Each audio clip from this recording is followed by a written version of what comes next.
हम मीनू झा प्रणाम करै छी सब मिथिलावासी के। आइ हम एकटा बजरंगबली के गीत गाबऽ जा रहल छी।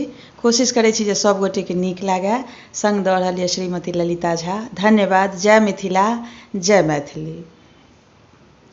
लंका में हलचल मचा दियो रे अंजनी के ललन माँ। लंका में हलचल मचा